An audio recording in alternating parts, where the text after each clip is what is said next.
Hi, എല്ലാവർക്കും good morning. എൽബീസ് കോളത്തിലേക്ക് സ്വാഗതം. എല്ലാ പ്രാവശ്യവും നാട്ടിലേക്ക് പോകുമ്പോഴും ഞാൻ ചക്കയും മാങ്ങയാണ് കൊണ്ടുവരുന്നത്. ഇന്ന് ഇപ്രാവശ്യം നാട്ടിലേക്ക് പോയപ്പോൾ എനിക്ക് നല്ലൊരു മത്തൻ കിട്ടി. നമുക്ക് കണ്ടാൽ വെള്ളയും പച്ചയും ആ ലൈനും എല്ലാം കണ്ടപ്പോൾ നല്ല ഭംഗിയുള്ള പിഞ്ച് മത്തൻ കിട്ടി. അത് കണ്ടപ്പോൾ എനിക്ക് പണ്ട് ഞങ്ങളുടെ വീട്ടിലുണ്ടാക്കി കൊണ്ടിരുന്ന ഒരു ഡിഷിൻ്റെ ഓർമ്മ വന്നു. അത് എങ്ങനെയാണെന്ന് നമുക്ക് നോക്കാം.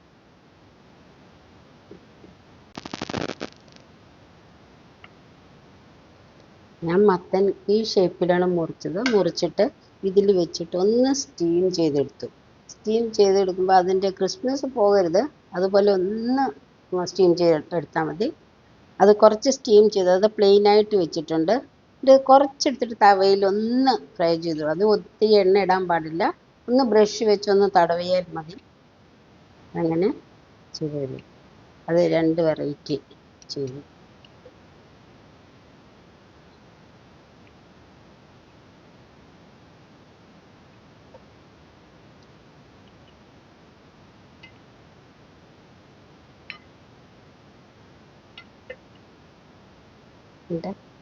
ഇത് വേണമെങ്കിൽ നമ്മൾ തവയിൽ വെച്ചില്ല, ഫ്രൈ ചെയ്തില്ല. ഇത് അങ്ങനെ സ്റ്റീം ചെയ്ത ഉടനെ തന്നെ എടുത്താണ്. ഇതൊന്ന് തവയിൽ വെച്ച് ചൂടാക്കി പിന്നെ നമുക്ക് വേണമെങ്കിൽ കുറച്ച് പെപ്പർ പൗഡർ,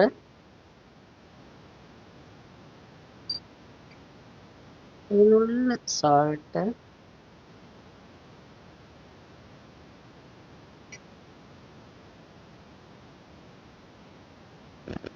കുറച്ചൊരു ആംചൂർ പൗഡർ ഉണ്ടെങ്കിൽ അത്, ഇല്ലെങ്കിൽ ഇതിൻ്റെ പുറത്ത് നാരങ്ങ പിഴിഞ്ഞ് കഴിക്കാം. അത് മാത്രം പെപ്പർ. പിന്നെ ഇപ്പോൾ പെപ്പർ ഇല്ലെങ്കിൽ കുറച്ച് ചില്ലി പൗഡർ ആയാലും മതി. പിന്നെ ഇട്ട് കുറച്ച് ആംചൂർ പൗഡർ ഇല്ലെങ്കിൽ നാരങ്ങ ഉണ്ടെന്ന് ഇഷ്ടം. പക്ഷെ കഴിയുന്നതും ഇങ്ങനെ വെറുതെ സ്റ്റീം ചെയ്ത് കഴിക്കുന്നതാണ് നല്ലത്. ഇതിലും കുറച്ച് പെപ്പർ പൗഡർ ഒക്കെ ഇടാം,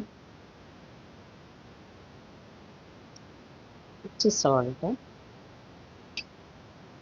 അത് ഓരോരുത്തരുടെ ടേസ്റ്റ്, ചില്ലി പൗഡർ വേണോ പെപ്പർ വേണോ അങ്ങനെയും വെച്ച് കഴിക്കാം. പക്ഷെ ഇത് തവയിൽ വെച്ച് ഫ്രൈ ചെയ്താണ് കുറച്ച് എണ്ണയുടെ ആവശ്യമില്ല. ഹെൽത്തിയാണ്, ടേസ്റ്റിയാണ്, ഉണ്ടാക്കാനും ഈസിയാണ്. നമുക്ക് കഴിച്ച് നോക്കാം.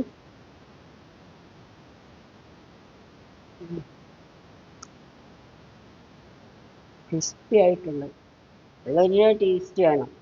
എന്നാൽ നമുക്ക് ഫ്രഷ് അല്ലേ, അതുകൊണ്ട് അതിൻ്റെ ആ ജ്യൂസി പോലെ. അപ്പോൾ എല്ലാവരും മത്തൻ കിട്ടുവാണെങ്കിൽ ഇങ്ങനെ ഒന്ന് ട്രൈ ചെയ്ത് നോക്കണം. എൻ്റെ അഭിപ്രായങ്ങൾ പറയാം.